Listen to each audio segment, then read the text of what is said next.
Hello class 8 students, कल आपको power misuse के बारे में थोड़ा सा एक्सप्लेन किया था। उसी कड़ी को आगे बढ़ाते हुए आज इसको शुरू करते हैं।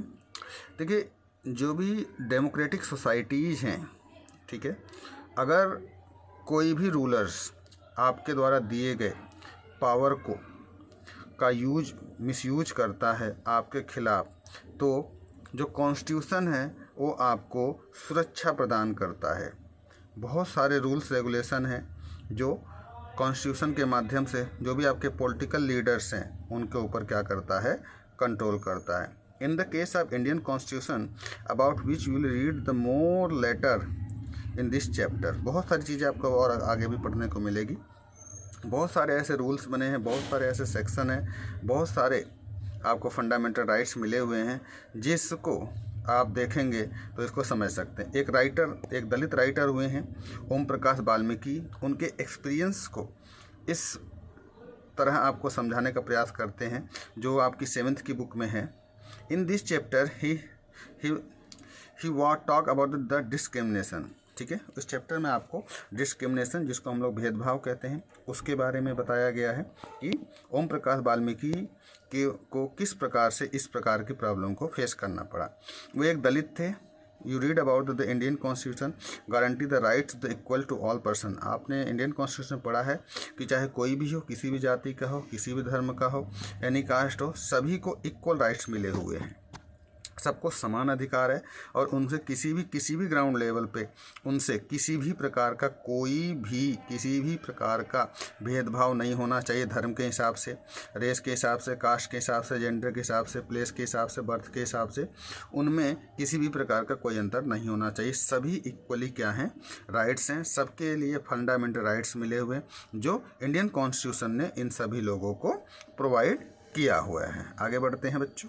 अगर डेमोक्रेसी के दूसरे इम्पोर्टेंट फंक्शन को देखें तो कॉन्स्टिट्यूशन एक बहुत ही ज़्यादा महत्वपूर्ण रोल प्ले करता है डोमिनेंट ग्रुप्स के बारे में, कि अगर मान लीजिए कोई किसी कम्युनिटी में लोग ज़्यादा हैं, ठीक है, उनकी संख्या ज़्यादा है, तो किसी कमज़ोर वर्ग को बहुत ही ज़्यादा प्रताड़ित नहीं कर सकता। इसके खिलाफ भी कॉन्स्टिट्यूशन में प्रावधान किया गया है, क्योंकि सभी को इक्वल राइट्स प्रदान किया। तो कोई भी ये सोचे कि हाँ जी हमारे पास मेजॉरिटी है और हम अपने नीचे वालों को उसको दबा लेंगे, डरा लेंगे, धमका लेंगे, तो इस प्रकार की व्यवस्था नहीं की गई है। बहुत सारी चीज़ें आपको डेमोक्रेसी के अंदर देखने को मिलती है। बहुत सारी ऐसी माइनॉरिटीज़ हैं जो अगर आप देखेंगे इंडिया के अंदर तो जिनकी संख्या कम है, लेकिन इसके बावजूद भी उन सभी लोगों को वे सारे ही राइट्स मिले हुए हैं जो कि हमारे यहाँ पे अधिक संख्या में पाए जाते हैं। कोई भी रिलीजन किसी दूसरे धर्म के ऊपर ज़बरदस्ती दबाव नहीं बना सकता, उसको अपने यहाँ पे मिलाने का प्रयास नहीं कर सकता है फोर्सली। लेकिन इसके बावजूद भी आप देखें तो इंडिया के अंदर सेवरिगिटी है। कोई भी व्यक्ति इंटर स्टेट आ सकता है, जा सकता है, मैरिज कर सकता है, कुछ भी कर सकता है, ठीक है, ओके। किसी भी डोमिनेंट्स को, किसी भी धर्म को अपना सकता है, किसी को भी छोड़ सकता है। तो ये सब सारी चीज़ें जो हमें प्राप्त हुई हैं वो हमें इंडियन कॉन्स्टिट्यूशन के द्वारा ही हमें मिला है। हम लोग इंटर स्टेट जा सकते हैं, इंटर कास्ट मैरिज कर सकते हैं, ओके। किसी भी धर्म को आप बिलीव कर सकते हैं, किसी भी भगवान की आप पूजा कर सकते हैं, तो कोई भी धर्म आपको मना नहीं कर सकता। आप हिंदू हैं तो आप चर्च में जाइए, वहाँ पूजा कीजिए, आपको कोई मना नहीं करने वाला। मस्जिद में जाना है, वहाँ जाइए, कोई दिक्कत नहीं है आपको, क्योंकि ये सभी जो राइट्स हैं वो आपको इंडियन कॉन्स्टिट्यूशन के द्वारा मिला है। और यही सारी चीज़ें हमारा जो संविधान है उसको बिल्कुल यूनिक बनाता है। कॉन्स्टिट्यूशन का एक तीसरा सिग्निफिकेंट रीजन है why we need constitution to save the from the our self. क्या ज़रूरत है कॉन्स्टिट्यूशन को हमें सेव करने की? दिस में the sound strange but the word is main by the might be times feel to severity issue the might be against the larger interest and the constitution help the guard against, ठीक है। तो इस प्रकार constitution क्या करता है, आपको हर प्रकार से सेफ गार्ड प्रदान करता है। वो आपके साथ किसी भी प्रकार का कोई भी अत्याचार, किसी भी प्रकार का प्रताड़ित उत्पीड़न आपको नहीं होने देता है।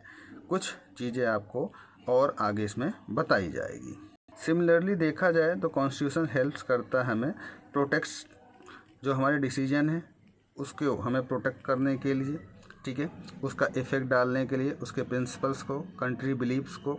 फॉर एग्जांपल अगर एग्जांपल्स देखते हैं, it the possible that the people who live in democracy might come the strongly. आपको पता है कि जो भी लोग यहाँ रह रहे हैं वो डेमोक्रेसी को बहुत ही स्ट्रांगली उसको फील करना चाहिए, महसूस करना। जो भी पॉलिटिकल पार्टीज हैं वे सभी की सभी, उनकी आवश्यकता होती है कि वो डिक्टेटरशिप ना अपना करके डेमोक्रेटिक गवर्नमेंट के साथ चलें, सभी को साथ लेकर के चलें।